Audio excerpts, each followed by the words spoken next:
Amigos queridos, amigos, ¿cómo están? Soy Leopoldo Mendívil y agradeciéndoles mucho por estar aquí con nosotros. Quiero invitar a todos los que quieran participar en este video. Hoy, la verdad es que yo quiero decirles, agradeciéndolos mucho por estar aquí conmigo este domingo, porque el viernes tuvimos un video con mi querido amigo Benjamín Pesado Anosh, quien es descendiente de Manuel Mondragón, el general tan importante del Porfiriato. Un general que básicamente, pues como ustedes sabrán, desarrolló las armas más increíbles que México ha fabricado, históricamente. No hagamos de lado que ahorita México fabrica unos fusiles llamados Xucoatl, el FX-05, un rifle impresionante. Y que México está fabricando drones que son de calidad internacional. Pero bueno, a raíz de esa plática, el viernes pasado, pues su bisabuelo, Manuel Mondragón, y mi tatarabuelo, Bernardo Reyes, que es él, fueron amigos. Y no solo amigos, sino que ellos dos fueron los generales claves en el Porfiriato, eran amigos de Porfirio Díaz. Y cuando ocurrió la revolución y se fue del poder Porfirio Díaz, y que, como sabemos, el gobierno de los Estados Unidos implantó aquí a Madero. Todo eso, como saben, los que han leído este libro ya saben cómo está la historia. Si no creen en este libro, lean los de Lorenzo Meyer, a Ferry Katz o a Jonathan Gordon Brown de Estados Unidos. Todos los grandes historiadores del mundo no tienen problema alguno en saber que eso fue lo que sucedió.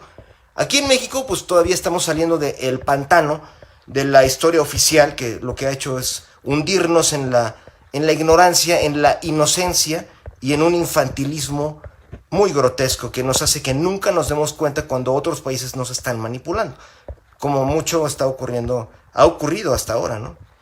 Pero bueno, yo lo que les quiero decir es, a raíz de esa plática con mi queridísimo Benjamín Pesado Anosh, descendiente de Manuel Mondragón, surgió la idea de también hacer esto, ¿no? Porque yo lo que quería hablar con él, sobre todo, es que hubo un día, en toda la Revolución Mexicana, hubo un día que fue, hagan de cuenta, como que el día que estalló el petardo, ¿no? El día que empezó la fase más negra de la Revolución, que, como saben, se cobró 2 millones de vidas de mexicanos, ¿no? Entonces, yo lo que quiero compartirles a ustedes ahorita, en este momento, muy brevemente, y si quieren vayan por palomitas, es cómo fue ese momento, y quiero agradecer Eddie Rivers, hermano. El otro día, perdóname, dije mal tu apellido. Eddie Rivers tiene una publicación impresionante en su página sobre ciencia, sobre la cuántica, el cosmos. Yo les recomiendo ver su página, pero se los recomiendo en serio. Juan Gildardo Ledesma, hermano, te agradezco mucho. Yovad, uno de los mejores productores de audio que hay en nuestro país. Yovad, me precio de ser tu amigo. Jaime Alcántara, abrazo, hermano. Básicamente, Alan Naum, abrazo. Mi querido amigo y hermano, yo te admiro mucho como comunicador que eres. Has sido jefe del área director del área de comunicación social de la Secretaría de Economía, un gran hombre que admiro mucho. Gracias por estar aquí con nosotros. Moctezuma, hermano, gracias. Y Álvaro Vargas, mi hermano, yo te agradezco siempre mucho tu apoyo, tu compañía en estas transmisiones que hacemos. Y yo quiero decirles, hoy quiero hablarles de un momento de terror de nuestra historia, un momento de espeluznante, que es con el que empieza el libro, mi libro secreto 1910. Pero a lo mejor algunos no lo han leído y a otros a lo mejor ya hasta se les olvidó. Pero yo la verdad lo volví a recordar todo eso por 2 razones. La primera es el haber encontrado a mi amigo Benjamín Pesado Anosh. Yo no lo conocí hace unos días porque él vio otros videos míos y demás, y resultó todo esto de que él es familiar de Manuel Mondragón, o sea, un amigo de mi tatarabuelo, de Bernardo Reyes. Entonces, pues todo eso se recrudeció, la verdad, en mi cerebro, y bueno, pues yo agarré de nuevo una de las fuentes y que yo utilicé para hacer Secreto 1910. Es un librazo. Si no quieren leer Secreto 1910, lean de Josefina G. de Arellano, una picudez de mujer, una mujer brillante, historiadora. Pero bueno, también lean Secreto 1910. Pero se los digo porque lo que vamos a contar ahorita, en donde está mejor detallado, salvo este libro, es este. Porque aquí habla de cómo fue ese día, el día cataclísmico, donde básicamente se acabó la vida de mi tatarabuelo. Sin más rollo, Alejandro Celio, hermano, te abrazo, te envío un abrazo enorme. Carlos, gracias por estar aquí. Y Víctor, Big Man, tú eres un picudo, te agradezco que estés conmigo ahorita. Bueno, ahí les va,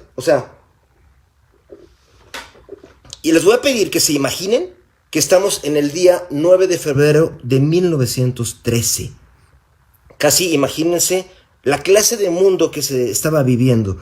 Al día anterior se estaba festejando, al día anterior era sábado, el 12 de febrero de 1913 se estaba festejando el aniversario de la Constitución mexicana de 1857 y todo el mundo estaba feliz esa noche en el Zócalo. Ya había habido un cambio de poder donde Porfirio Díaz se había ido y ya sabemos, ya todos aquí, los que están aquí conmigo, mis hermanos queridos, todos ustedes ya saben que cuando se fue Porfirio Díaz no fue por Francisco Madero. Francisco Madero sale por aquí. No se fue por Francisco Madero, se fue porque los gringos tenían los más importantes puertos de México tomados con barcos de guerra y un aviso a Porfirio Díaz de que se largara. Ya saben el por qué viene aquí, secreto 1910, porque Estados Unidos tenía una guerra contra Inglaterra porque los dos querían el patio trasero, que era México, por el petróleo de México. Inglaterra no se dejaba y tenían conchavado a Porfirio Díaz, que aprovecho para decirles datos que yo no tenía cuando escribí este libro, o no los tenía completos. ¿Sabían ustedes que Belice, bueno, eso todo el mundo lo sabe, pero yo no sabía detalles, Belice, que era parte de México? Y saben que lo perdió México cuando estaba Porfirio Díaz, porque los ingleses le hicieron manita de puerco a Porfirio Díaz. Y parte de las negociaciones fue eso, que Porfirio Díaz estaba como, hagan de cuenta, como cuando en la Edad Media te amarraban a un caballo de un brazo y con el otro brazo te amarraban a otro caballo y decían, córranle para desmembrar al tipo. O sea, una tortura medieval. Bueno, así estaba pobre Porfirio Díaz, un gran presidente de México, un picudo que llevó a México a un estado que nunca había tenido antes. Y hasta cierto punto no ha vuelto a tener.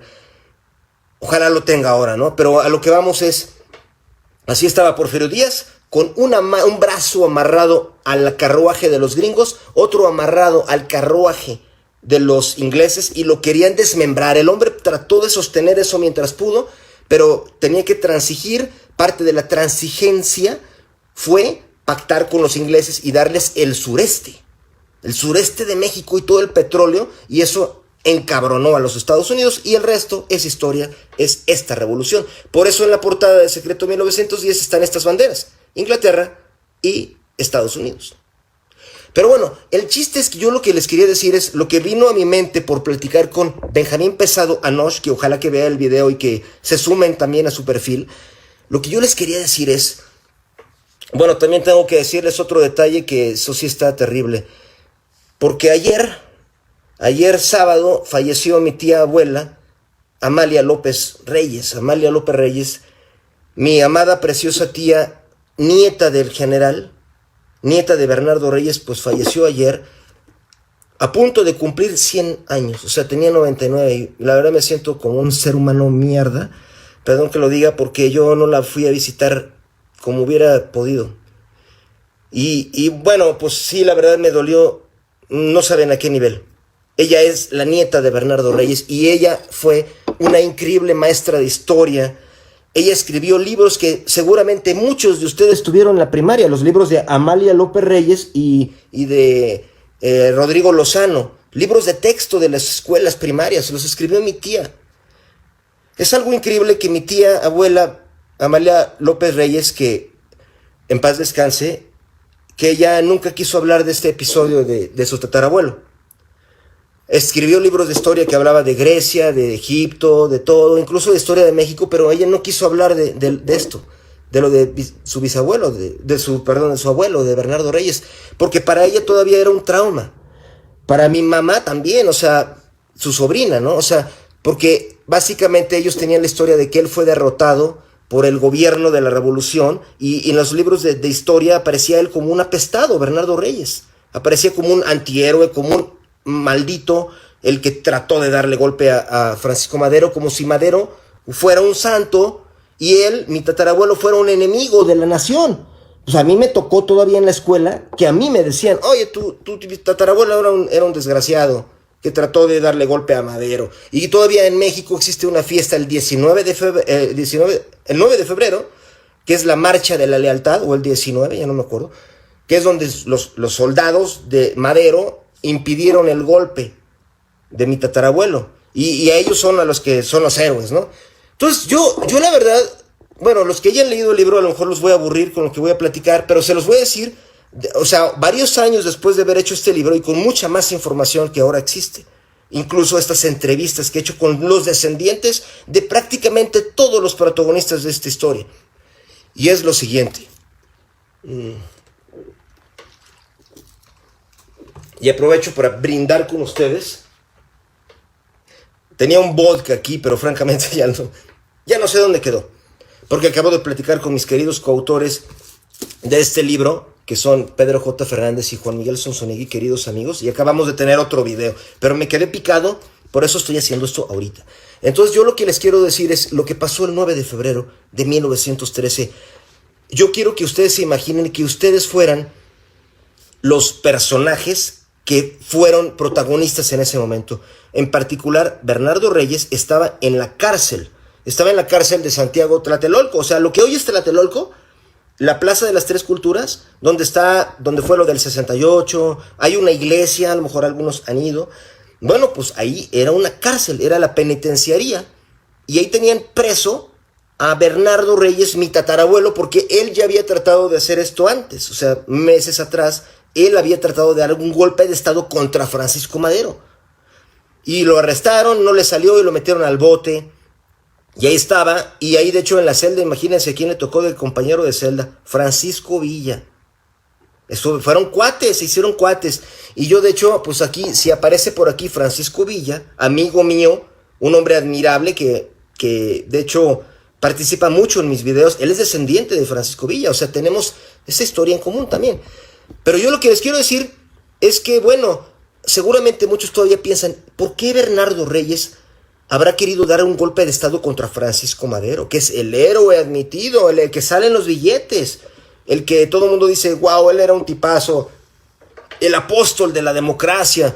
Yo digo, no me vayan a malinterpretar, yo valoro mucho a Francisco Madero, pero él era un manipulado de los Estados Unidos. Y las pruebas están todas en este libro. Los que ya lo leyeron ya lo saben. O sea, no les voy a repetir todo aquí, pero yo, o sea, no quiero que me tomen a mal. Yo admiro a Francisco Madero por sus ideales, pero ese hombre, para empezar, imagínense, sus ideas le venían en las juntas esotéricas, donde ponían literalmente una bola de cristal y le decía un medium que estaba contactándose con sus hermanitos muertos, y ellos le dijeron que él estaba llamado para ser presidente de México. Y le dictaron todos los planes que tenía que hacer. Hoy se sabe, y pues como ustedes saben por este libro, pues esas juntas, el medium era un tipo que participaba en la embajada de los Estados Unidos. O sea, crearon y fabricaron a un tipo. Pero bueno, básicamente el punto es, no crean que fue por eso que mi tatarabuelo quiso derrocarlo y salirse de esa prisión ese día 9 de febrero de 1913, darle golpe de estado y quedar en el poder como presidente. Muchos de ustedes van a decir, seguro que Bernardo Reyes era un dictador, un ambicioso que quería el poder. Bueno, pues tal vez, o sea, yo no lo voy a negar. Pero el por qué, o sea, ¿saben que él no era el único que estaba tratando de darle golpe de estado a Madero? Estaba el país, quiero que se lo imaginen, cuando Porfirio Díaz era el presidente de México, todo el país estaba en orden y progreso. Había de repente revueltas aquí, revueltas allá, pero estaba todo en relativo orden, ¿ok? De repente pasó esto, que como platicábamos aquí, pues la historia tiene que ver con los gringos, ¿no?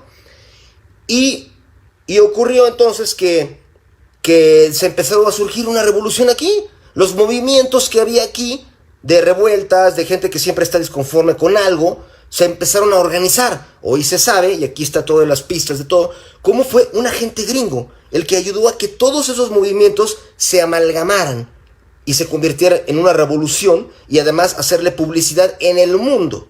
Ese hombre fue Sherman Gillette Hopkins, un agente gringo que trabajó, tenía como su chavo, su aprendiz, a José Vasconcelos. José Vasconcelos era el que le hacía, digamos, la chamba. Acabó siendo luego muy importante Vasconcelos y él denunció todo esto, porque él fue parte, él fue cómplice de todo este movimiento. El derrocar a Porfirio Díaz fue una acción de los Estados Unidos. Ahora bien, pues este hombre dijo, cuando entró al poder Madero, había un caos, había un caos horrible. Imagínense esto, todo el norte del país, todo el norte, ya se había levantado en armas Pascual Orozco, también con la ayuda de los gringos, y estaba bajando hacia México. Imagínense, la mitad del norte de México estaba en manos de los rebeldes. Imagínense ahorita que eso fuera hoy, y que estuvieran los zapatistas, ya estuvieran, digamos, hasta Morelos, ¿no? Y que el gobierno, que ellos tuvieran esa parte controlada. Bueno, así estaba México con Madero, y Madero no cumplió ninguna de las cosas que prometió. Había un caos, todo el mundo lo quería tirar. Hoy se recuerda como, hoy todos querían a Madero. Falso. Todos estaban contra él. Era como ahorita Trump, que la mitad de la población le pega madrazos. Había un ambiente de total ingobernabilidad. En el sur estaba precisamente Zapata, también rebelde, que dijo, pues no cumplió nada Madero. Dijo que iba a hacer todas esas promesas de la reforma agraria y no hizo nada.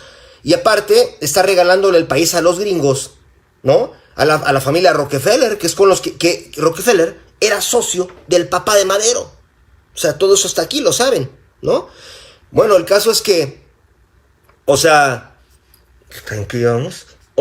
El caso es que ese era el México en el que Madero tenía esa era la situación en que Madero tenía sumido a México. Para los que lo idealizan, era un caos horrible, había rebeliones por todos lados. Fue entonces cuando un chorro de mexicanos llamaron a Bernardo Reyes, que estaba entonces en Francia, exiliado, porque Porfirio Díaz, cuando él contendió para ser presidente de México, la esposa de Porfirio Díaz le dijo, ten cuidado de de Bernardo Reyes, y pues Porfirio dijo, pues sí, ok, vamos a deshacernos de él, y lo mandaron lo más lejos que se pudo, a Francia. Y los gringos, esto se los digo porque mi tía abuela, Amalia López Reyes, me lo dijo y me mostró las pruebas. Los gringos le ofrecieron a él darle el golpe de estado a Porfirio Díaz antes que a Madero. La clave era, ¿compras zapatos o no? En un telegrama, si la respuesta era compro zapatos, quiere decir que el gobierno de Estados Unidos y el ejército de Estados Unidos te ayuda a derrocar al presidente que los Estados Unidos ya no querían, que era Porfirio Díaz, ¿no? Y él, pues por leal o lo que fuera, o por menso, algunos de ustedes se los dejo a su criterio. Su hija, mi bisabuela, Otilia Reyes Ochoa, ella le dijo que no, que él cómo podía trabajar con los gringos, si él siempre había estado contra la invasión de los gringos. Pues sí, Bernardo Reyes había luchado para sacar a los franceses de aquí, junto con Mariano Escobedo, etc. Bueno, el caso es que por eso fue que ya después él sí dijo, voy a dar golpe de estado, y lo agarraron en 1912. Él cuando cruzó la frontera, lo agarraron, no le funcionó su golpe, y lo arrestaron y lo metieron en la cárcel de Santiago Tlatelolco, ahí en la Plaza de las Tres Culturas, y ahí estuvo metido, y les digo, estuvo acompañado de Francisco Villa, donde pues ambos supuestamente se volvieron brothers. Y de hecho, Bernardo Reyes le ayudó a Villa a que se escapara. Bernardo Reyes le contactó, porque él sí lo dejaban reunirse con gente. Era, hagan de cuenta, como el Chapo Guzmán.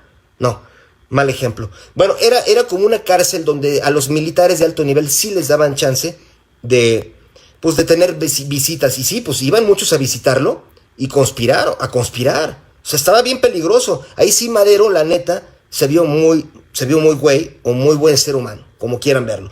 Pero sí dejaba que los generales arrestados siguieran teniendo visitas, pues iba todo el mundo a conspirar. Ahí fue donde Bernardo Reyes le pasó unos contactos a Francisco Villa para que lo dejaran salir. Pues así fue que se escapó. Se volvieron brothers. Y Bernardo Reyes todavía no se escapó, porque todavía no tenían bien pensado para qué se escaparía. Fue donde entró mi tío bisabuelo, Rodolfo Reyes, hermano de Alfonso Reyes, el escritor, que Rodolfo Reyes era un intrigador de marca. O sea, y lo digo con respeto porque pues, era mi tío bisabuelo, el hermano de Otilia, pero vaya, cómo emboletó a su papá a un rollo donde, qué bárbaro, se acabó muriendo él. Se acabó muriendo. Ahorita van a ver por qué. Todo iba a ocurrir el 9 de febrero de 1913.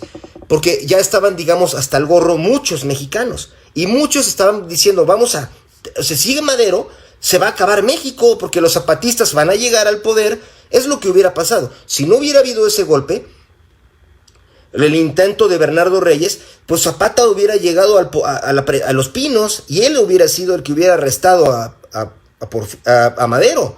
O bien Pascual Orozco desde el norte, o bien Francisco Villa. O sea, estaba a punto de valer madres, perdón la palabra, el gobierno de Francisco Madero. De cualquier manera iba a valer gorro. Y además, el embajador gringo, que es el que sale aquí, a ver si se ve aquí, este cuate de aquí, esta figura nefasta, pues era y no lo digo porque esté contra los gringos, todos saben que tengo cuates gringos y admiro mucho al país, pero bueno, pues de que nos dieron en la madre, nos dieron en la madre.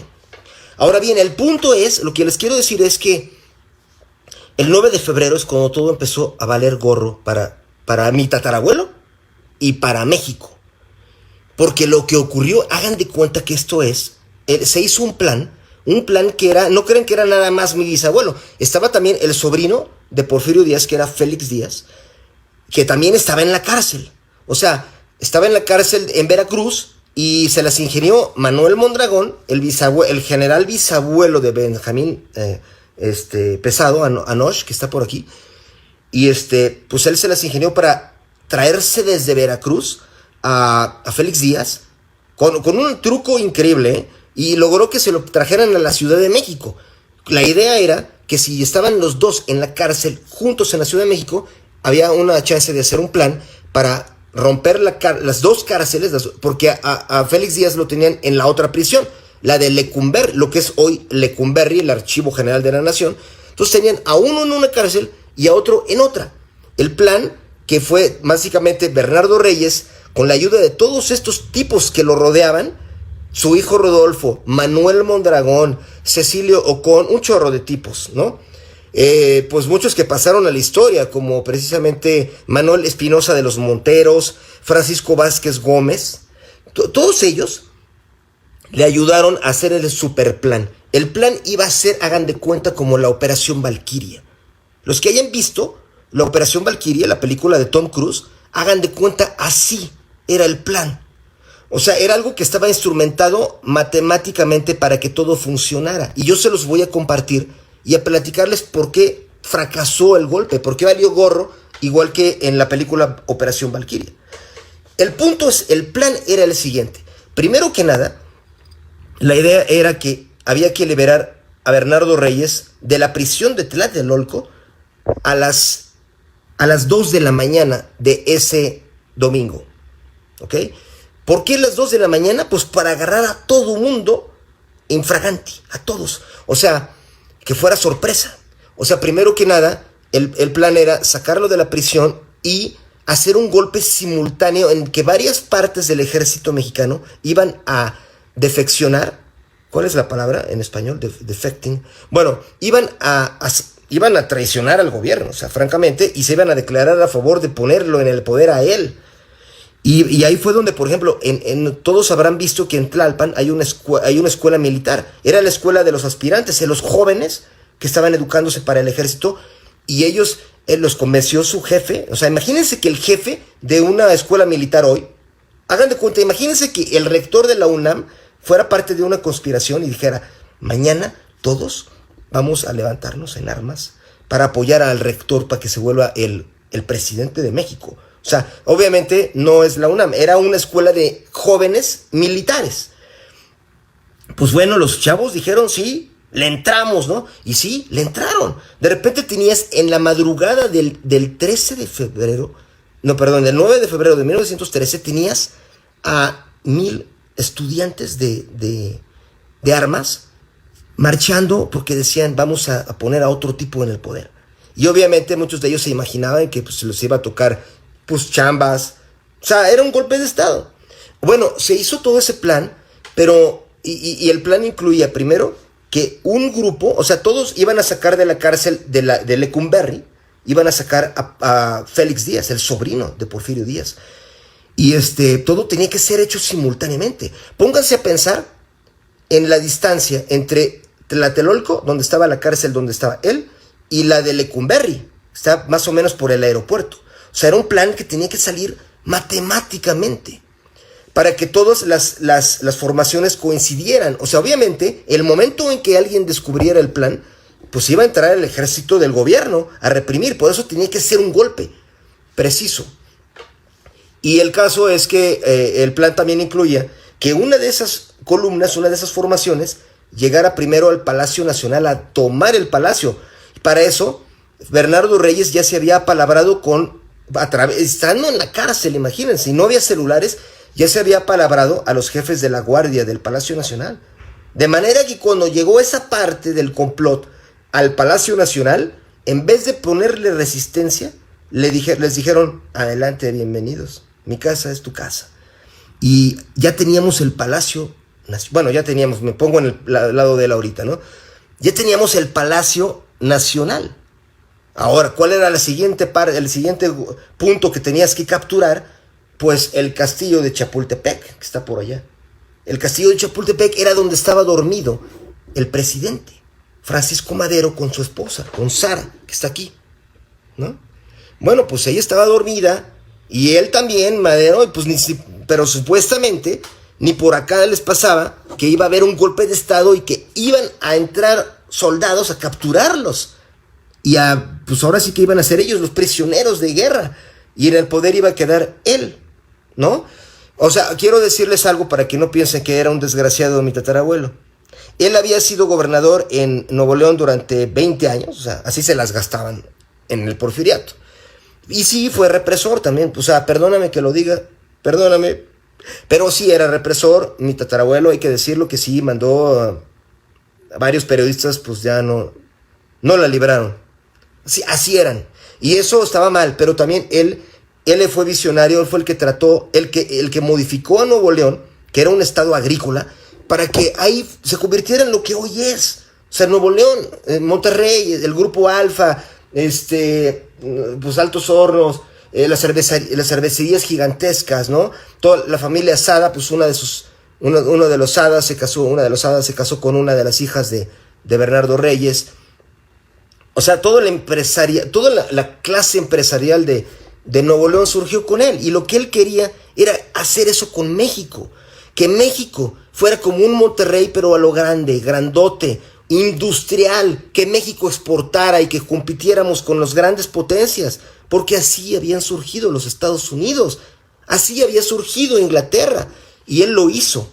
Y mis respetos a la gente de Monterrey, que ellos siguen siendo hoy ejemplo para todo México. Bueno, pues básicamente ya vieron cómo estaba complejo el plan. Había que tomar Los Pinos, perdónenme, no, Los Pinos no existía. Había que tomar el castillo de Chapultepec, arrestar a Madero, y él dijo que no se derrame sangre y vamos a ser clementes, nadie va a tratar mal a Francisco Madero, se le va a enviar a Cuba para que se vaya a Europa o donde quiera a vivir, en paz. ¿Sí? Y la otra parte del plan era que había que capturar donde estaban todas las armas del gobierno, llamado la Ciudadela. Los que conocen la Ciudad de México saben que la Ciudadela es donde está hoy, pues bueno, en la calle Bolívar, y es ahí donde uno va a encontrarse los libros de uno, pues pirateados, ¿no? Este librazo que hice con mis queridos amigos, México a tres bandas, se los recomiendo. O pues son los que encuentran en la piratería ahí en la Ciudadela, ¿no? Pues bueno, en aquel momento la Ciudadela era un fuerte donde estaba todo el armamento o gran parte del armamento del gobierno. Entonces, si tú haces un golpe de estado, pues es obvio que ese es un lugar que tienes que llegar a tomar. Si tú capturas la Ciudadela, tienes todas las armas del enemigo. Y eso fue lo que sí acabó, esa parte del plan sí se logró. Y bueno, lo que ocurre es esto. Como ven, estaba muy complejo el plan, porque repasando, lo que había que hacer era primero había que tomar el Palacio Nacional, al mismo tiempo tomar el castillo de Chapultepec, controlarlo, arrestar al presidente, a Madero, y arrestar a los principales mandos del gobierno. En paralelo, tomar la fábrica de armamentos, por si había una reacción del gobierno del ejército, y también ir a rescatar a la otra prisión, al otro protagonista de la revuelta, que era, o sea, del golpe de Estado, que era Félix Díaz. Entonces, como ven, todo tenía que hacerse simultáneo. Ahora, ¿qué fue lo que acabó sucediendo? Imagínense, a las 2 de la mañana fue cuando por última vez Bernardo Reyes habló con mi tío bisabuelo Rodolfo Reyes, que era un abogado.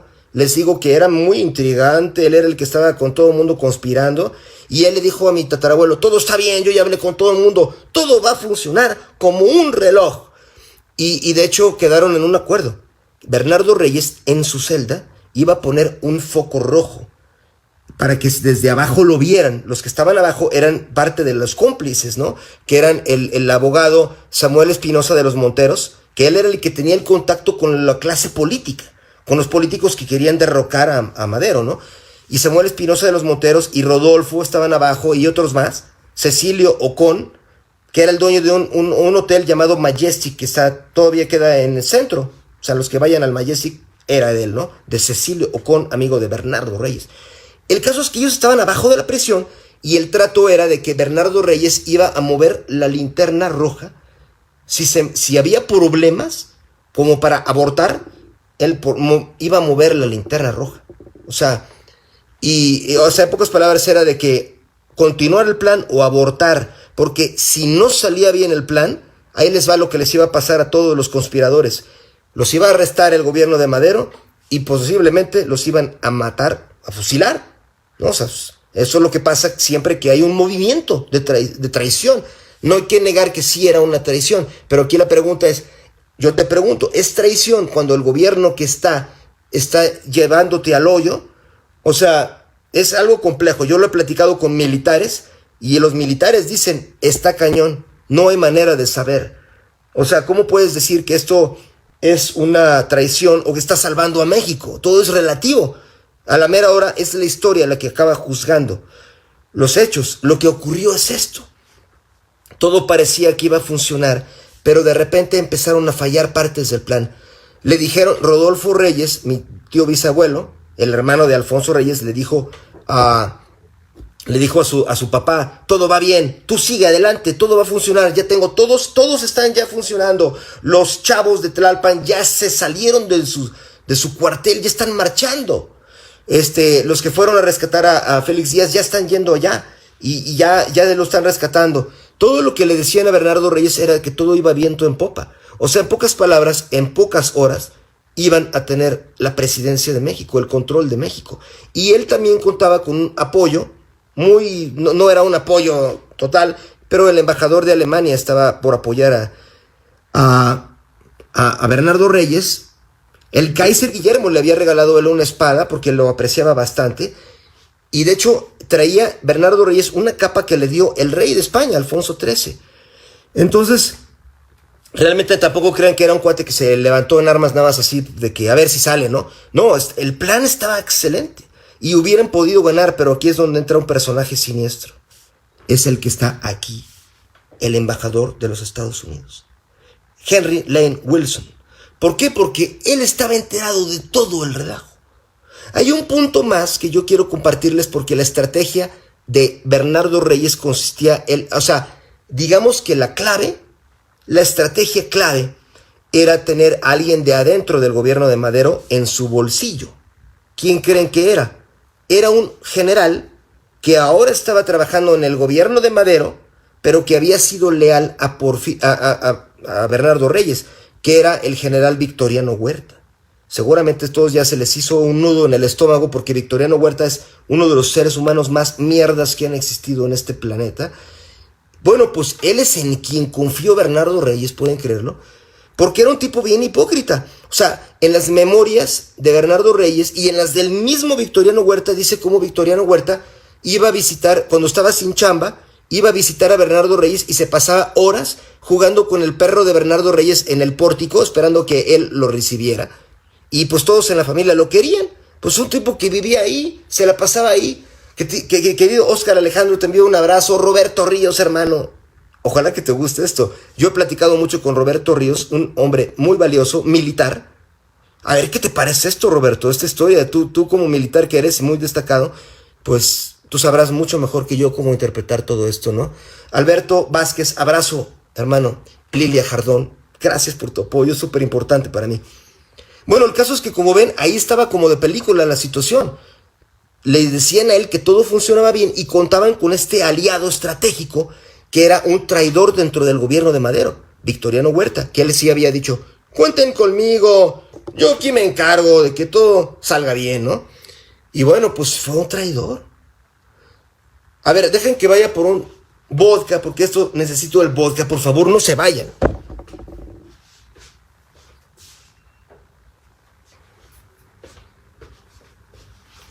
Bueno, aquí estamos de vuelta, mi tatarabuelo, Bernardo Reyes y yo, su servidor, brindando con todos ustedes este domingo y brindo por mi preciosa tía abuela Amalia López Reyes, quien a mí me hizo amar todo esto. Que en paz descanse porque ella falleció ayer. Y esto también es en su honor. Bueno, ella era la nieta de Bernardo Reyes, ¿no? El caso es que ya vieron cómo estaba el plan, ¿no? El plan estaba complejo y todo. Rodolfo Reyes, que era, pues ahora sí que el tío de mi tía abuela, ¿no? Era el hijo que como que coordinó todo. Y él le decía, todo está bien, yo ya me arreglé todo va a funcionar, perfecto. Incluso, obviamente era clave que Victoriano Huerta era parte de la conspiración. Hagan de cuenta que era como el segundo al mando en el ejército, en la Secretaría de Guerra y Marina de Madero. Entonces, y además, Victoriano Huerta, imagínense, ese tipo, seguro me se acuerdan de él por las fotos, era un tipo con cara como de chango, pelón, así como yo, y siempre con lentes, o sea, un tipo parecido a Himmler, el de los nazis, el de la SS, así se parecía. Victoriano Huerta se parecía a Heinrich Himmler. Y creo que no nada más en su físico, o sea, también en su alma. Pues ya saben quién era Heinrich Himmler. Y quiero agradecer a mi preciosa hermana Patricia. Pati, preciosa, te quiero. Gracias a ti y al celular que me regalaste estoy haciendo esto, Y bueno, yo les quiero decir que básicamente, o sea, imagínense cómo estaba la situación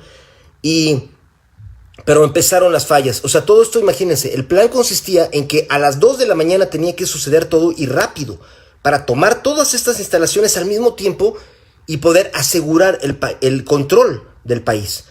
Pues bueno, el caso es que imagínense qué ocurre cuando dentro de tu plan de conspiración hay unos traidores y tú no lo sabes. Ahorita van a ver quiénes eran y quién era el que coordinó todo al final. Nada más para que vean, pues quién fue el que acabó siendo el presidente. Ese mismo día mataron a él y el gobierno que quedó empezó a fusilarse a los líderes del movimiento. Félix Díaz, que era el otro que iba a quedar como presidente, también valió gorro, lo sacaron. Manuel Mondragón, que era el otro cómplice, también lo sacaron de la jugada. El único que quedó fue el que movió el ajedrez. El que movió, hagan de cuenta, es como el juego de las sillas. Todo lo que ocurrió esa madrugada del 9 de febrero fue como el juego de las sillas, que todos hemos jugado, ¿no? Cada vez todos damos vuelta alrededor de las sillas, pero cada vez quitan una. Entonces alguien ya valió madres, alguien ya se quedó fuera, estás fuera, güey. Aquí el punto es que cuando te dicen estás fuera, es que valiste gorro, te matan, o sea, te eliminan o te meten a la cárcel. Así era de grueso. Y quiero saludar a mi querido Matt Hatter. Matt Hatter, que yo te envío un abrazo enorme porque, Matt Hatter es un amigo que como verán, los nombres que tiene son todos egipcios y es un hombre que admira, igual que yo, a la cultura egipcia. Es algo increíble, increíble. Heb era el dios de la tierra, Mat, la diosa de la justicia de los egipcios, y Hathor, pues la diosa con forma de hipopótamo, que era como mamá, como aquí Cuautlicue, ¿no? Bueno, en fin, ahora vamos a volver. Pues imagínense lo que ocurrió es que a las 2 de la mañana se le dijo a Bernardo Reyes Vázquez, órale ya, todo en orden, vamos, todo va a funcionar, en unas horas tú vas a ser el presidente de México. También para que no piensen que él quería quedarse con el poder, su plan, que como en todo golpe de estado, su plan no era que él iba a quedar como presidente, sino iban a sustituir a Madero y iba a nombrarse un gobierno interino provisional, y que probablemente el presidente iba a ser Francisco León de la Barra, que era un tipo como que jugaba con los maderistas y al mismo tiempo con el porfirismo. Iba a ser un tipo como neutral y se iba a convocar a unas elecciones para que la gente votara. Obviamente pues él quería que la gente votara por él, ya se hacía presidente, pero eso es para que no piensen que quería llegar y quedarse ahí ya de buenas a primeras, ¿no? El punto es que cuando ya salieron en la madrugada, de repente empezaron a pasar cosas terribles. Por ejemplo, los que fueron a rescatar a Félix Díaz se perdieron. O sea, todo el plan dependía de que sacaran de la cárcel de Lecumberri, de lo que es el Archivo General de la Nación hoy, que sacaran al otro, al sobrino de Porfirio Díaz. Pues, ¿qué creen? Se perdieron, no llegaron a tiempo y empezaron a correr los minutos de manera peligrosísima. De repente llegaron al Palacio Nacional, como les comentaba. Cecilio Ocón, amigo de Bernardo Reyes, se había encargado de conchavarse a la guardia del Palacio Nacional para que le dijeran, vientos, bienvenido. Pero ¿qué creen? Alguien de la Secretaría de Guerra se informó del complot. ¿Quién le dijo? Sabrá Dios. Pero este hombre, el secretario de Guerra, llamó a Lauro Villar, que era el jefe, era el encargado de la seguridad del Palacio Nacional, y le dijo, Vázquez, regrésate. Y de repente se regresó Lauro Villar y hizo un chorro de movimientos y de repente tronó a los soldados que estaban ahí, a los de la rebelión. Lo hagan de cuenta como en película. De repente, o sea, llegaron y se hizo un enfrentamiento ahí en el Palacio Nacional, y de repente los que estaban dueños ya del palacio, que eran los aspirantes de Tlalpan, pues se rindieron, ya estaban, imagínense, todos boca abajo, con las manos atrás, arrestados. Valió gorro y de repente el Palacio Nacional ya estaba en poder otra vez del gobierno, pero nadie le informó a mi tatarabuelo. Ahora la pregunta es, ¿quién fue el que le dijo a Lauro Villar? ¿Quién le dijo al secretario que estaba ocurriendo el complot? Alguien sopló, alguien, como dicen, alguien hizo el leak, alguien filtró el plan. ¿Quién fue? Pues yo te lo dejo ya con los datos que has recibido, tú ya te estás haciendo en tu mente. ¿Quién fue? El que le dio en la madre a mi tatarabuelo, el que lo traicionó. Ok, porque no solo fue eso, empezaron a chafear muchas partes del plan. Luis Fernando Aboitis, hermano, te envío un abrazo. Jorge Fuentes, primo querido, me hace muy feliz verte. Te felicito además por tus hijos, tú eres un hombre muy brillante, profesor además, y tienes hijos que son muy picudos igual que tú. Te abrazo, primo, te envío un abrazo muy grande. Y Mario también te envío un abrazo muy grande. Bueno, como ven, de repente empezaron a fallar las partes del plan. Saben que en toda esa adrenalina que vivió mi tatarabuelo, desde las 2 de la mañana hasta las 7 de la mañana, no se integraban los elementos de la conspiración para cuando él iba a llegar al Palacio Nacional. Todo debería estar organizado ya. La ciudadela debería estar tomada. Es decir, el castillo de Chapultepec debía haber estado tomado. Pues nada de eso estaba ocurriendo. Pero llegaba su hijo, Rodolfo Reyes, a decirle, no te preocupes, papá, todo está funcionando viento en popa. Su hijo, Rodolfo Reyes. Yo le tengo cariño a la memoria de Rodolfo Reyes porque mi mamá, Patricia López Guerrero, que en paz descanse también, pues ella que siempre decía que era una maravilla Rodolfo Reyes. Digo, bueno, ok, habrá sido una maravilla. Carolina Gómez, te envío un abrazo muy grande, gracias por estar aquí. Lilia Jardón, abrazo, ¿te está gustando? Bueno, el caso es que imagínense, o sea, su hijo, pues era un abogado y todo acá. Andrés Segovia, abrazo enorme y salúdame a tu queridísimo amigo Alfonso, tu hermano. Dile que este viernes lo convoco a que hagamos un programa como pero sobre un tema muy controversial, los megaproyectos de la 4T. De una vez los invito a todos, va a ser, bueno, ni siquiera se lo he planteado a mi compañero de programa, Alfonso Segovia, a ver si si le parece bien, los proyectos de la 4T, los megaproyectos. ¿Tú crees que son faraónicos, son fumadas, son agujeros negros, elefantes blancos o son visionarios? Se va a debatir y vamos a tener un análisis muy profundo de detalle. O sea, ¿qué pasa con esos 3 grandes proyectos? ¿Son un agujero de dinero o son los proyectos que tienen que hacerse? Se hará el programa el viernes próximo a las 8 de la noche.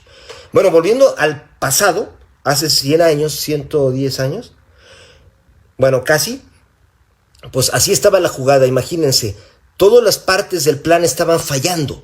Yo te pregunto a ti que estás viendo el video, si todos le estaban ocultando a él que las partes de la conspiración estaban fracasando y él tenía que marchar con una columna de 500 soldados hacia el Zócalo, desde Tlatelolco, ¿a qué se iba a enfrentar? Iba a llegar a un Palacio Nacional que ya lo habían recuperado los del gobierno. Los del gobierno se pusieron las pilas porque alguien les sopló, porque alguien traicionó desde adentro al movimiento de Bernardo Reyes. Por eso les digo que esta historia, que pues está en Secreto 1910, esto que les estoy platicando, es apenas las primeras 40 páginas de Secreto 1910. Porque luego lo que siguió fue peor, ¿eh? Pero el caso es, como verán, alguien desde adentro chismeó, alguien traicionó a Bernardo Reyes, alguien le dijo al gobierno, pero nadie le informó a Bernardo Reyes. Por eso les decía que esto se parece a la película Operación Valquiria.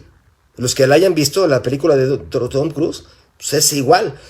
De repente nadie le decía a él y él le preguntaba a su hijo Rodolfo, oye, ¿qué pasa? O sea, ¿todo está bien? Están llegando ya por el otro lado los que fueron a sacar a Félix Díaz, están los que fueron ya está tomada la Ciudadela, todo, y todos le decían, sí, tú adelante, Vázquez, tú continúa, adelante. Pues adivinen a qué iba al Palacio Nacional ahora. Cuando él llegó al Palacio Nacional era para morir, para que lo mataran. Y aquí siempre será un misterio para la historia. Mis queridos primos que me están viendo, perdónenme, pero que digan lo que piensen sobre Rodolfo Reyes. Solo les cuento el final. Al final de 10 días que siguieron de todo eso, por eso se llama la decena trágica, desde el 9 de febrero hasta el 19 de febrero de 1913, 10 días, fíjense cómo acabó todo esto. Desde luego él llegó al Palacio Nacional y cuando él llegó ya estaban formados todos los soldados del gobierno esperándolo. Unos tipos estaban pecho a tierra, una línea pecho a tierra apuntando con sus rifles, y otros atrás estaban rodilla en piso también apuntando. O sea, era un fusilamiento. Iban a llegar a ser fusilados. Entonces yo te pregunto, ¿qué pasó con ese complot? Pues a quién desde adentro del complot le convenía que el complot fallara. O sea, que el líder valiera madres ese día, a las primeras horas, o sea, a las 7 de la mañana. Incluso la idea de Bernardo Reyes de por qué haberlo hecho tan temprano, o sea, en la madrugada, a las 2 de la mañana, era para que no hubiera civiles. Pero cuando llegaron al palacio, cuando se logró llegar, ya había gente, había señoras caminando ahí. Eran las 7 de la mañana, ya estaba clareando. Es más, él dijo, cuando él vio la luz del día, dijo, esto ya valió gorro, o sea. Y todavía le dijeron desde atrás otro de sus hijos, que era, también se llamaba Bernardo. Él le dijo, papá, ¿qué vamos a hacer? Esto ya se perdió, ¿qué vamos a hacer? Y él dijo, mira, ya, o sea, ahora sí que ni modo de regresarnos, ¿no? A seguir. Y a seguir era que cuando él llegó, se enfrentó y Lauro de Villar se le puso enfrente y le dijo, ríndase. Y él dijo, no me rindo, y pues lo acribillaron ahí. Ahí lo acribillaron a las 7 de la mañana del 9 de febrero, un día que empezó con horror porque se hizo una masacre. Imagínense, todos los soldados que venían con él se defendieron y los del gobierno, y se hizo una masacre, un tiroteo. Todo se llenó obviamente de pólvora con humo. Murieron civiles, mujeres murieron ahí, niños. O sea, fue una tragedia horrible. Pero fíjense, ¿qué pasó? Que ustedes se preguntarán, ¿y los otros conspiradores qué hicieron? ¿Se rindieron? ¿Se huyeron? ¿Qué pasó? O sea, seguro piensan ustedes, ellos ya se deben haber rendido para que no los castigue el gobierno, pues ya valió madres el complot. Bueno, pues no. Aquí es donde entra la fase 2 de esta revuelta. Ya se habían deshecho de uno. Les reitero, esto es el juego de las sillas. Para que funcione mejor el ejemplo, a los que les guste el cine les voy a dar otro ejemplo. El Caballero de la Noche, de Night, ¿cómo se llama? The Dark Knight, la de Christopher Nolan, de Batman. Esta de The Dark Knight, El Caballero Oscuro, la de Joker, donde sale el guasón de Heath Ledger, es también exactamente lo mismo. Si se acuerdan, cuando comienza esa película, es en que hay un golpe, en que el Joker organiza un chorro de asaltantes para robar un banco. Y todo está el que sabe de explosivos, está el que abre las cerraduras, está el que controla a la gente en el lobby. O sea, un plan, el que desconecta las comunicaciones. Pero el caso es que, según lo plantea la película, el propio Joker les había dado instrucciones a cada uno para que se fueran matando uno a otro, y al final nada más quedaba uno, el Joker. Se chingó a todos y se quedó con todo el dinero. Bueno, hagan de cuenta, es lo mismo, es el juego de las sillas. Así pasó en ese complot del 9 de febrero, que es el inicio de Secreto 1910. Porque la idea es, ¿quién fue el que planeó todo para que se fueran fumigando a todos los elementos de la conspiración? O sea, los que quedaron para entonces eran Manuel Mondragón, que es el bisabuelo de mi amigo Benjamín Pesado Anosh, que está por aquí, y le envío un abrazo. Y el otro era Félix Díaz. Félix Díaz, el muy güey, perdón que lo diga, ese pinche güey, lo único que tenía a su favor era que era el sobrino de Porfirio Díaz, y por eso veían que él podía ser el que quedara como presidente. Pues él como que ha de haber dicho, qué bueno que ya se fumigaron a Bernardo Reyes, porque el que sigue, ¿quién creen que es? Yo. O sea, Félix Díaz ya se decía, vamos a seguir con la revuelta, vamos a seguir con la conspiración, pero ahora yo soy el que va a quedar, ¿no? Entonces ellos sí tomaron la Ciudadela, en calle Valderas, la fábrica, el almacén de armamento del gobierno de México, se lo quedaron ese mismo 9 de febrero y lo atrincheraron. O sea, en pocas palabras, el gobierno de Madero logró vencer al líder de la conspiración, que era Bernardo Reyes, que murió, pero los otros de la conspiración estaban agandallados de una parte entera de la Ciudad de México, donde estaban las armas. O sea, era un golpe de estado en desarrollo. Aquí la idea es, Manuel Mondragón siguió conspirando ahí para que se quedara ahora en el poder Félix Díaz. Digo, ya no los quiero aburrir con todo lo demás, pero solo quiero decirles cómo fue el final. El final, después de esos 10 días en que Madero no sabía qué hacer, porque imagínense, teniendo un ejército donde estaba Felipe Ángeles como uno de los más grandes militares, pues no podían darle en la madre a los tipos que se habían agandallado de la Ciudadela. Estaban como unos rebeldes así anclados, y los de la Ciudadela tenían cañones y estaban bombardeando hacia el Palacio Nacional. O sea, era una guerra dentro de la Ciudad de México y se devastó mucho de la Ciudad de México. Si van en la calle de Valderas están todos los rastros de eso. Hay paredes que están bombardeadas, están todavía tiradas, ¿no? Parte de la catedral también recibió bombas desde la Ciudadela, las que iban hacia el Zócalo. O sea, el caso es que en todo este proceso hay un personaje que intervino. Este hombre, Victoriano Huerta, que como ven, él siempre había dicho a Bernardo Reyes, no hombre, yo me encargo aquí, no te preocupes, nosotros nos encargamos de que tú quedes en el poder. Y a la mera hora, él fue el que traicionó a Bernardo Reyes. Pero ¿quién creen que estaba detrás de Victoriano Huerta? Se los presento, el embajador de los Estados Unidos, Henry Lane Wilson. Esto es la embajada de Estados Unidos, foto real, retocada, pero esto es la foto de esa embajada. A los que quieren ver los restos de esa embajada, los invito a que vayan al Metro Insurgentes, donde está la glorieta del Metro Insurgentes. Hay un edificio todo jodido en la calle, hagan de cuenta, entran por la calle de Puebla, y hay una callecita donde hay unos como leones de oro. Esos leones de oro tienen la cara de Henry Lane Wilson, pues porque él los mandó construir para que se parecieran a él. Y ahí están todavía los restos de esta casa, una casona. Pues ya ahorita está convertida en un chiquero. Los que son dueños de la casa, pues la tienen en un estado muy lamentable. Hace poco que fui yo a ver, para sacar fotos, hagan de cuenta que si no sacaron un revólver fue porque no quisieron. Porque yo llegué, hey, ¿qué hace usted aquí? No, yo nada más vengo a ver, porque venden pendejadas ahí, o sea, venden discos y cosas. Pero bueno, por si quieren, solo por si quieren ir a checar. Pues desde esa embajada es donde estaban, este hombre, Henry Lane Wilson, tenía en su mano, él era el que estaba orquestando todo con Victoriano Huerta a través de un agente llamado Enrique Cepeda. Una conspiración. Olvídense, ya que acabaron esos 10 días, Claudia Gómez, abrazo enorme.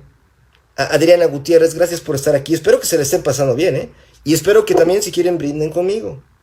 Yo brindo por mi tatarabuelo Bernardo Reyes, por mi amado México. Brindo por todos ustedes, agradeciéndoles su apoyo siempre. Y brindo por mi preciosa tía abuela Amalia López Reyes. En paz descanse. Solo les digo que terminaron esos 10 días y el 19 de febrero el embajador mandó llamar a todos. O sea, él era el que se la pasaba diciendo en la prensa internacional que Madero era un pendejo. No lo decía con esa palabra, lo decía con otras palabras que ustedes pueden ver en este libro, porque en este libro están todas las cartas. Él le escribió al presidente de Estados Unidos, Taft, diciéndole, ya es hora de que invadamos México porque Madero es un idiota. Bueno, entraba Henry Lane Wilson a la oficina de Francisco Madero a burlarse de él. Y ni siquiera le importaba cubrir las apariencias. Adivinen quién iba a la embajada a platicar con el embajador. Victoriano Huerta. Entraba pero como quería a la casa de él, y también Enrique Cepeda. Ese Enrique Cepeda iba de la embajada de Estados Unidos a la Ciudadela, donde estaban los rebeldes, para decirles en qué les ayudamos. Había túneles por los cuales se le metían armamento que llegaba desde los Estados Unidos para darles a los rebeldes, a Manuel Mondragón y a Félix Díaz, para que quitaran a Madero. ¿Qué les dice esto? El gobierno de Estados Unidos había utilizado a Bernardo Reyes como figura para armar un complot, para movilizar a una parte del ejército mexicano para derrocar a un presidente que ya no le estaba funcionando, al embajador Henry Lane Wilson. Pero lo que le estorbaba al embajador, ¿quién creen que era? Él. No, él quería que Bernardo sirviera para armar el complot, pero que muriera rápido, porque no quería que él quedara en el poder, por razones obvias, porque él no iba a obedecer a Henry Lane Wilson.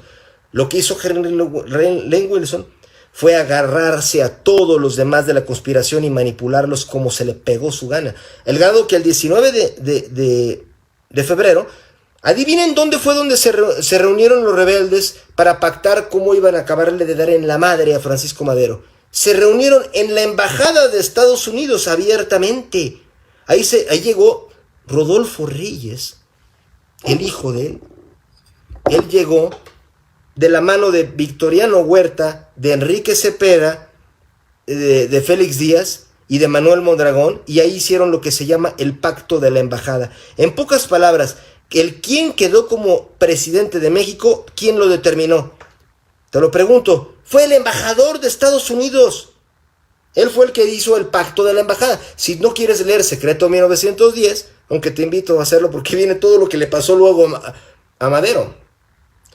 O sea, es una historia terrible, ¿no? Pero lo que quiero decirte es, si no quieres leer, se te va a aflojar a leer el libro, cosa que yo te recomiendo leer el libro y echarte un vodka, un tequila y palomitas.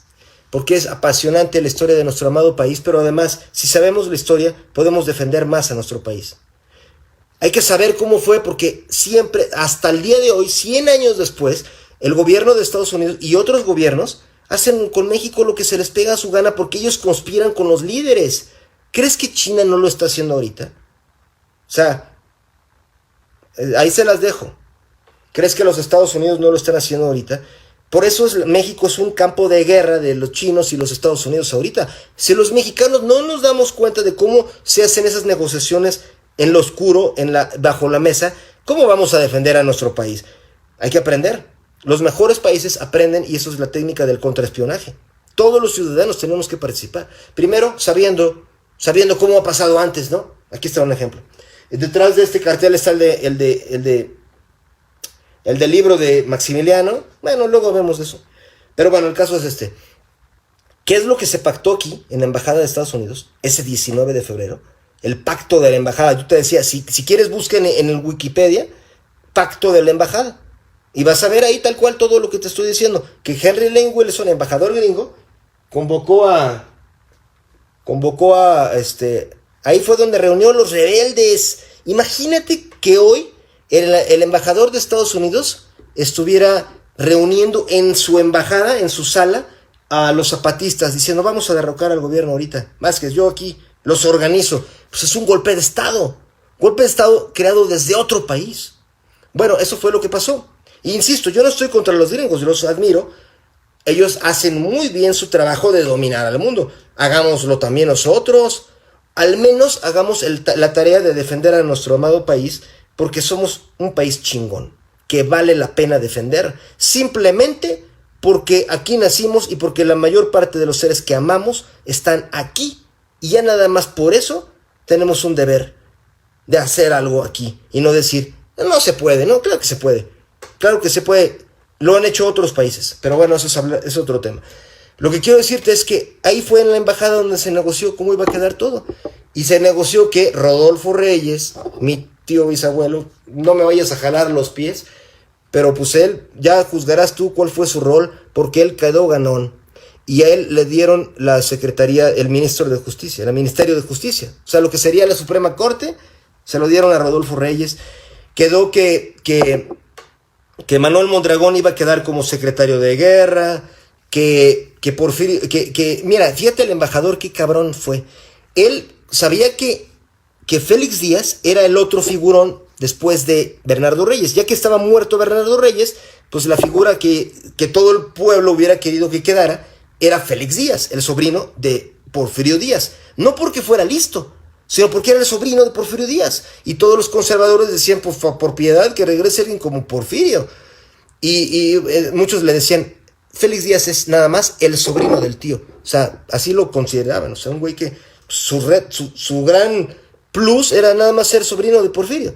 Pero aún así, el embajador de Estados Unidos, Henry Lane Wilson, pensó, pues este güey, no sé, ¿vale la pena dejarlo a él a cargo? No, mejor pongamos al que tengo agarrado y controlado.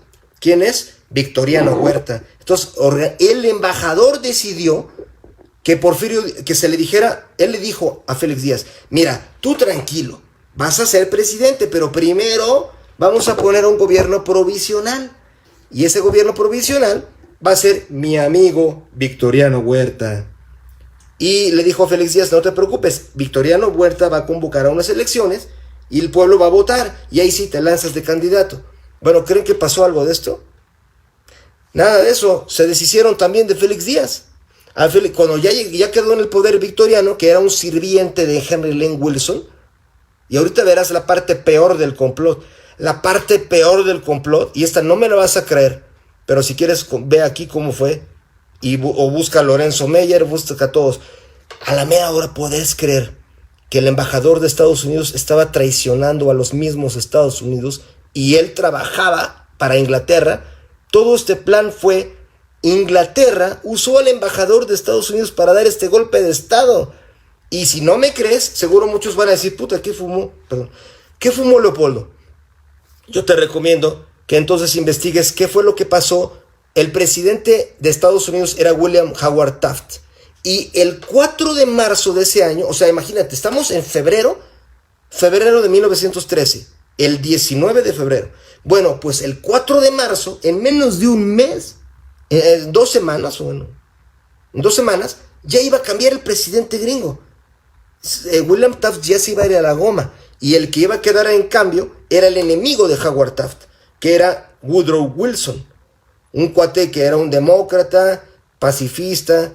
Y qué curioso, porque el embajador de México era Henry Lane Wilson y el presidente nuevo era Woodrow Wilson. Y los dos se odiaban, al grado de que lo primero que hizo Woodrow Wilson cuando quedó en el poder, el 4 de marzo de 1913, lo primero que hizo, adivinen qué fue, investigar al embajador de México por traición.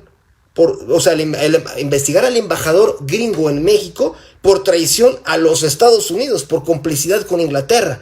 Al grado, todo eso, si quieren, investiguenlo. Van a decir, ay, no es cierto. Pues léanlo aquí. Y si no me creen a mí, búsquenlo en los archivos de la CIA. La CIA, como la conocemos, se creó sobre las bases de la investigación que Woodrow Wilson hizo para investigar a Henry Lane Wilson por traición a los Estados Unidos, para ver cómo él había complotado para tirar a Madero, poner a Victoriano Huerta y que Victoriano Huerta hiciera reanudara todos los planes que tenía Porfirio Díaz con Inglaterra, para que Inglaterra tuviera el petróleo para la Primera Guerra Mundial contra Alemania. Bueno, pues como ves, así quedó. Todo esto, queridos amigos, Juan Francisco, un abrazo enorme, gracias por estar aquí. Mariano, te agradezco mucho. Enrique Martínez, hermano querido, gracias por estar aquí. Espero que se hayan divertido, que se hayan echado un brindis por México y que pues sí quería compartirles este momento. Fue un momento muy de suspenso en la historia de México y que nos enseña, si un día quieres dar un golpe de estado, las cosas que tienes que cuidar para que salga muy bien, que no sea como Operación Valquiria, que no sea como el juego de las sillas, que no sea como el inicio de Joker, a menos que tú seas el Joker, o a menos que tú, y que siempre estemos movidos por el patriotismo, ¿no? Pero bueno, yo quería decirles esto, les envío un abrazo enorme, deseándoles que tengan una semana maravillosa, y que el próximo viernes están invitados a las 8 de la noche, aquí en esta misma página, para que con mi amigo Alfonso Segovia vamos a hacer un programa dedicado a los megaproyectos de la 4T, platicar un poco con expertos, amigos. Son obras faraónicas, son elefantes blancos, son agujeros negros financieros o son obras visionarias que hacen falta a México. Se va a discutir y eso es un debate para que todos lo platiquemos. Un punto, quiero decirles como antecedente, varios de estos proyectos eran proyectos soñados por Porfirio Díaz y hasta ahora, 100 años después, es cuando comienzan a materializarse, pero bueno, con muchos pros, contras, todo eso se va a analizar. Les envío un abrazo enorme, queridísimos amigos, y muchas gracias por apoyar mis libros. Sin ustedes yo no haría nada. Y brindo de nuevo por mi preciosa tía abuela Amalia López Reyes y pedirles a ustedes que se acuerden de los libros que ella hizo, con los que muchos de ustedes aprendieron historia y yo también. Un abrazo a todos, queridos amigos, cuídense.